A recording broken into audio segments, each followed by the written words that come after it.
Man, what's up, everybody? Welcome back to another episode of EOS. It's 1090 Jake, man. I'm rocking with y'all rocking with me. And for this video, we're going to be speaking on a 14-year-old assassin that's on the run for 3 murders. And his father is charged with being the getaway driver.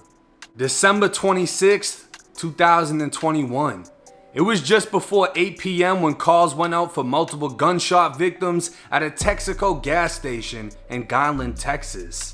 Arriving on scene, officers entered the food market and discovered a bloodbath. A body laid by the dining area, another body by the bathrooms, and a third body was slumped in the corner in front of the drink coolers.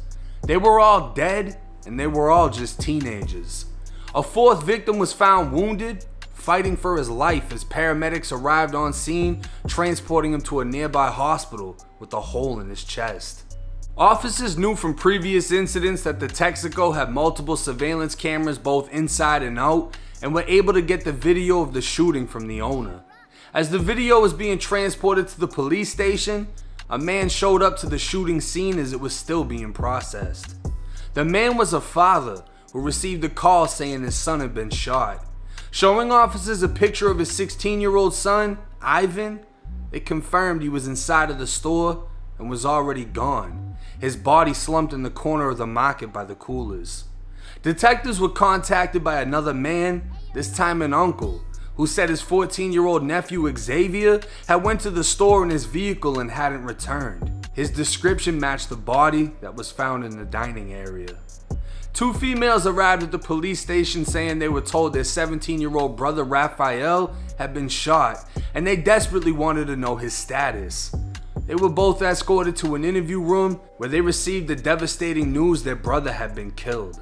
When asked if they knew of anyone that would want to harm him, one of the sisters said no, adding that he had ran away from home 9 months ago and had been living with a friend she wasn't fond of and didn't want him hanging around. The last time they'd spoke to him was Christmas Eve and he'd seemed to be in good spirits.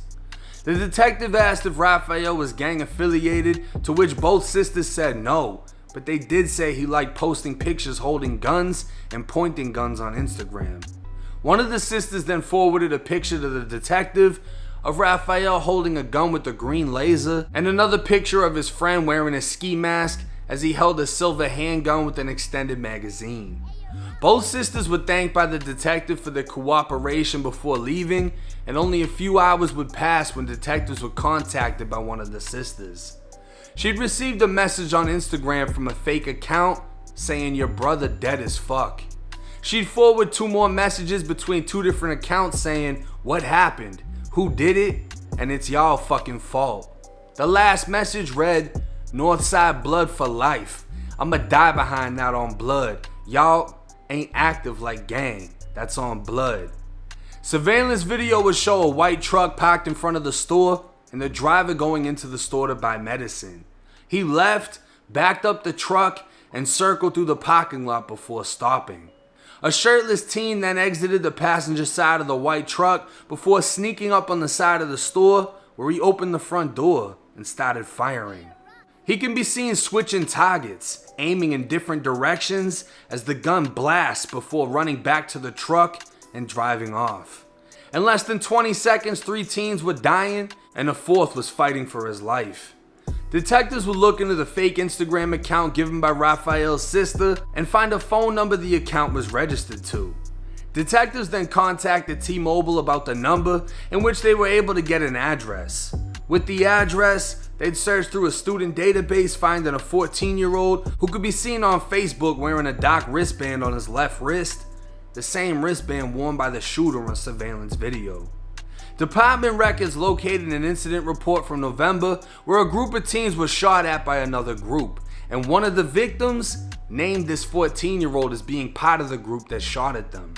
SWAT executed a search warrant at the teen's house, placing him in custody and transporting him for an interview. The teen knew what had happened at the Texaco and who was killed, but denied having any part in the shooting, and even went as far as naming who was driving the truck and who he believed fired the gun. He added he was scared of 2 individuals specifically, as they had threatened him in the past. The 14-year-old was released after police determined he was nothing but a scared kid trying to play gangster online by trolling the victim's sister. Before his interview ended, a man walked into the police station to turn himself in. His name was Richard Acosta, and he said he'd seen pictures of himself all over the news. He was immediately recognized as the driver of the truck who walked into the store and drove off with the shooter. Richard was arrested and charged with capital murder for his involvement with the murder of 3 victims, and soon after, news would break his 14-year-old son was wanted for murder. Police were now looking for a different 14-year-old, Abel Elias Acosta, who could be seen in a picture holding a handgun. It was determined he was the shooter who exited his father's truck and fired a .40 caliber handgun with an extended magazine over 20 times in retaliation. The father would claim he didn't know his son was armed with a gun at the time and that his son had said he needed to buy something from the store when he got out of the truck. The father said he heard shots and his son came running back, so they drove off as he didn't know what was happening and went home where his son got into another vehicle and fled. The father's lawyer would say in court he had no knowledge that his son was going to do what he did and that his son had previously been bullied, assaulted, and robbed for his necklace in the past. Investigators determined the 15-year-old store employee who survived the shooting was innocent, and 14-year-old Xavier was also innocent and just happened to be there at the wrong time. Police believe Abel targeted Raphael and Ivan specifically and possibly because of a gang affiliation. Since the shooting, posts were spread across social media saying free Pyro and referring to him as a blood gang member. The messages sent to one of the victim's sisters referenced the Northside Bloods, and photos on Instagram would show a masked team throwing up gang signs in front of the candle visual left in front of the store the 3 victims died at.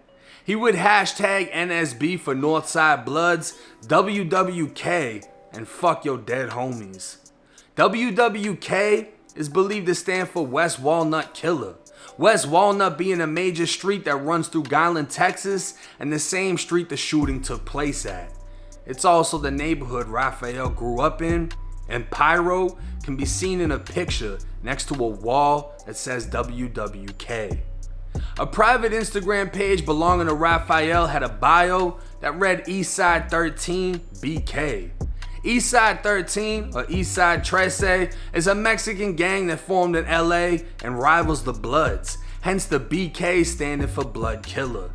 While Raphael's sisters claim he had no gang affiliation and only posed with guns on Instagram, it could have been this same affiliation that was the reason he was targeted. At the time of this video being made, Abel Acosta, or Pyro, is 13 days on the run, with many assuming he's fled for Mexico. Spared from the possibility of a death sentence because of his age, his father still faces the possibility of death if convicted. Now, I don't know if y'all have seen the entire video. I can't show the entire video on YouTube, but it was savage. And for a 14-year-old to do something like that is insane. I can't imagine that just he himself, without any influence from anyone else, decided that he wanted to murder 3 people, almost 4 people. I mean, this kid literally was just taking aim and switching targets while he's fucking shooting. This shit looked almost professional. Had he had 2 hands on the gun, I would have thought he was trained. But the fact that he had 1 hand on the gun, his other hand is on the door, leaving behind fingerprints, it seemed sloppy. But he knew what he was doing at the same time. Now, as far as the father goes, in my opinion, it looks like the father walked into the store to see who was in there because he knew he wouldn't get recognized. He pretended to buy something, walks out, tells his kid, hey, so-and-so, we're in there. His kid goes in and fires everybody up. And I don't believe he didn't know his son didn't have a gun because his son doesn't even have a shirt on. So you're telling me you got a .40 with an extended magazine sitting in your fucking pocket and your father can't see this shit busting out the shorts? Like, I'm not going for that. But I'm not the judge. I'm not the jury. My opinion doesn't fucking matter. I'm just telling y'all what I think. You can't bullshit a bullshitter. I'm not gonna hear that and be like, oh yeah, the dad's innocent. And then he just drove off, and then his kid got into another car and fled, and his father didn't think that that was an issue. Nah, I feel like because this is in Texas, his father's gonna get fried.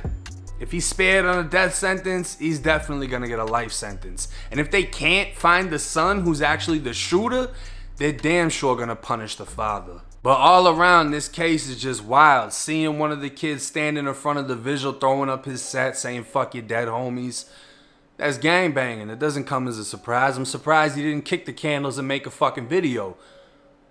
But at the end of the day, it's horrible. Kids, literally kids, getting killed. It's not something that should be happening, but it happens. It's a surprise, but it isn't, right? It happens everywhere. This is gangbanging. This isn't any rap beef or anything like that. It's just straight gangbanging. Hood shit. Motherfuckers want a beef. Motherfuckers want a reputation. And this is the end result.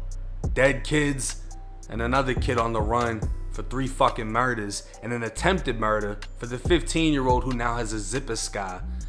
And I mean, yeah, he survived surgery, but we don't know what lifelong complications he's gonna have to live with. But let me know y'all thoughts in the comment section. I'm gonna have the GoFundMe's linked for all 3 of the victims that passed. I don't believe the surviving victim has one because he doesn't want to be identified. But hey, it's 1090 Jake. I'm rocking with y'all rocking with me. Till next time.